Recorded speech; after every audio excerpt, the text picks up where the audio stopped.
दृष्टि आईएएस के टुडे जी के प्रोग्राम में आपका स्वागत है। शुरुआत करते हैं पिछले अभ्यास प्रश्न से। प्रश्न था, हाल ही में चर्चित AR3085 क्या है? ऑप्शन थे पौधे की नई प्रजाति, शूद्र ग्रह, एक्सोप्लैनेट या फिर सनस्पॉट। आप में से कई व्यूअर्स ने इस प्रश्न का एकदम ठीक जवाब दिया है। चलिए अब देखते हैं इस प्रश्न के विश्लेषण को। पिछले कुछ दिनों में सूर्य की सतह पर एक विशाल सनस्पॉट का आकार 10 गुने से अधिक हो गया है। सनस्पॉट AR3085 कई छोटे सौर ज्वालाओं को भी उत्पन्न कर रहा है, इसलिए विकल्प डी सही है। सनस्पॉट सूर्य के ऐसे क्षेत्र होते हैं जहां चुंबकीय क्षेत्र इतने तीव्र होते हैं कि कुछ गर्मी को सूर्य की सतह तक पहुंचने से रोक दिया जाता है। तीव्र चुंबकीय क्षेत्र के कारण ये सनस्पॉट सौर गतिविधि के ज्ञात के स्रोत हैं। जब ये चुंबकीय क्षेत्र रेखाएं अचानक बदल जाती हैं तो ऊर्जा की एक बड़ी मात्रा विकिरण के एक फ्लैश के रूप में निकलती है। इसे सोलर फ्लेयर या प्लाज्मा और चुंबकीय क्षेत्र के क्लाउड के रूप में जाना जाता है। इसे कोरोनल मास इंजेक्शन यानी CME के नाम से भी जाना जाता है। इस तरह इस प्रश्न का सही उत्तर है ऑप्शन डी, सनस्पॉट। चलिए आप शुरू करते हैं आज के सेशन को। इस सेशन का पहला प्रश्न है, स्वच्छ सागर सुरक्षित सागर या स्वच्छ तट सुरक्षित समुद्र अभियान किस मंत्रालय द्वारा चलाया जाता है? पृथ्वी विज्ञान मंत्रालय, पेट्रोलियम एवं प्राकृतिक गैस मंत्रालय, जल शक्ति मंत्रालय या फिर गृह मंत्रालय। इस प्रश्न का सही उत्तर है विकल्प ए, पृथ्वी विज्ञान मंत्रालय। हाल ही में केंद्रीय पर्यावरण, वन एवं जलवायु परिवर्तन मंत्री ने पुडुचेरी में स्वच्छ सागर सुरक्षित सागर अभियान में भाग लिया। स्वच्छ सागर सुरक्षित सागर या स्वच्छ तट सुरक्षित समुद्र अभियान एक 75 दिवसीय नागरिक नेतृत्व पहल है। इसका उद्देश्य सामुदायिक कार्रवाई के माध्यम से तटीय और महासागरीय स्वास्थ्य में सुधार करना है। यह अभियान 5 जुलाई 2022 को शुरू हुआ था, जो 17 सितंबर 2022 यानी अंतर्राष्ट्रीय तटीय सफाई दिवस तक चलेगा। इस अभियान का नेतृत्व पृथ्वी विज्ञान मंत्रालय कर रहा है, इसलिए विकल्प ए सही है। इसमें पर्यावरण, वन एवं जलवायु परिवर्तन मंत्रालय, भारतीय तटरक्षक बल और अंतर्राष्ट्रीय आपदा प्रबंधन प्राधिकरण आदि की भी भागीदारी है। इस तरह इस प्रश्न का सही उत्तर है विकल्प ए, पृथ्वी विज्ञान मंत्रालय। अगला प्रश्न है, आश्वासन अभियान किससे संबंधित है? मलेरिया, टाइफाइड, कुष्ठ रोग या फिर तपेदिक या टीबी। इस प्रश्न का सही उत्तर है विकल्प डी, तपेदिक। हाल ही में जनजातीय मामलों के मंत्रालय और स्वास्थ्य एवं परिवार कल्याण मंत्रालय ने 100 दिवसीय आश्वासन अभियान के लिए नई दिल्ली में एक राष्ट्रीय सम्मेलन का आयोजन किया। भारत के 174 आदिवासी जिलों में तपेदिक के सक्रिय मामले खोजने के लिए 7 जनवरी 2022 को आश्वासन अभियान शुरू किया गया था, इसलिए विकल्प डी सही है। इसे महाराष्ट्र के नंदुरबार जिले से शुरू किया गया था। इस तरह इस प्रश्न का सही उत्तर है विकल्प डी, तपेदिक। अगला प्रश्न है, भारत का राष्ट्रीय खेल दिवस कब मनाया जाता है? 28 अगस्त, 29 अगस्त, 30 अगस्त या फिर 31 अगस्त। इस प्रश्न का सही उत्तर है विकल्प बी, 29 अगस्त। भारत हॉकी के दिग्गज खिलाड़ी मेजर ध्यानचंद की जयंती के उपलक्ष्य में 29 अगस्त को राष्ट्रीय खेल दिवस मनाया जाता है, इसलिए विकल्प बी सही है। यह दिन राष्ट्र के खेल नायकों और चैंपियनों को भी समर्पित है, जो देश को गौरवान्वित करने के लिए अपनी प्रतिभा का प्रदर्शन करते हैं। इसका उद्देश्य खेल के मूल्यों, अनुशासन, खेल भावना, टीम वर्क आदि के बारे में जागरूकता बढ़ाना है। इस तरह इस प्रश्न का सही उत्तर है विकल्प बी, 29 अगस्त। अगला प्रश्न है, भारतीय विमानपत्तन प्राधिकरण यानी AAI ने स्मार्ट और सतत विमानन प्रौद्योगिकी सहयोग की सुविधा के लिए किस देश के साथ समझौता ज्ञापन पर हस्ताक्षर किए हैं? स्वीडन, नॉर्वे, फिनलैंड या फिर डेनमार्क। इस प्रश्न का सही उत्तर है विकल्प ए, स्वीडन।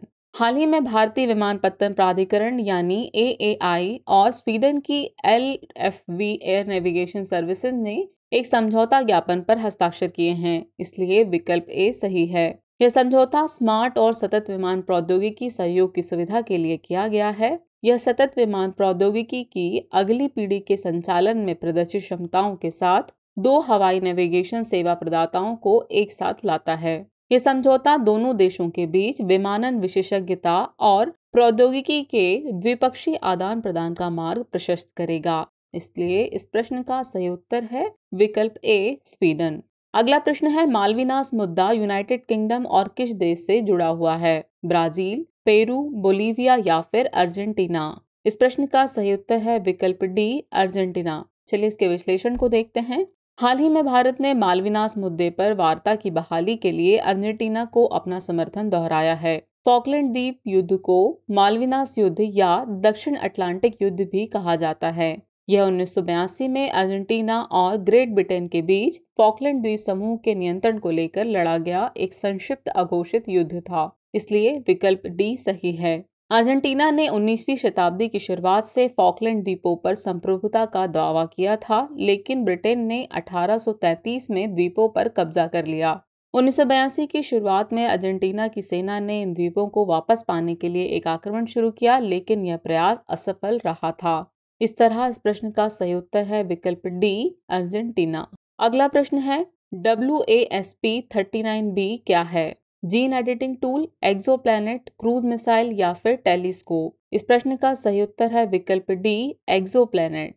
नासा के जेम्स वेब स्पेस टेलीस्कोप ने सौर मंडल के बाहर किसी ग्रह के वातावरण में कार्बन डाइऑक्साइड का पहला स्पष्ट प्रमाण प्राप्त किया है। WASP-39B एक गर्म गैस का एक्सोप्लैनेट है जिसका द्रव्यमान बृहस्पति का लगभग 1/4 और व्यास बृहस्पति से 1.3 गुना है, इसलिए विकल्प बी सही है। यह अपने सूर्य के बहुत करीब परिक्रमा करता है और यह केवल 4 पृथ्वी दिवसों में इसकी एक परिक्रमा पूरी कर लेता है। इस तरह इस प्रश्न का सही उत्तर है विकल्प बी, एक्सोप्लैनेट। अगला प्रश्न है जेजेरो क्रेटर किस ग्रह से संबंधित है? बृहस्पति, शुक्र, पृथ्वी या फिर मंगल? इस प्रश्न का सही उत्तर है विकल्प डी, मंगल।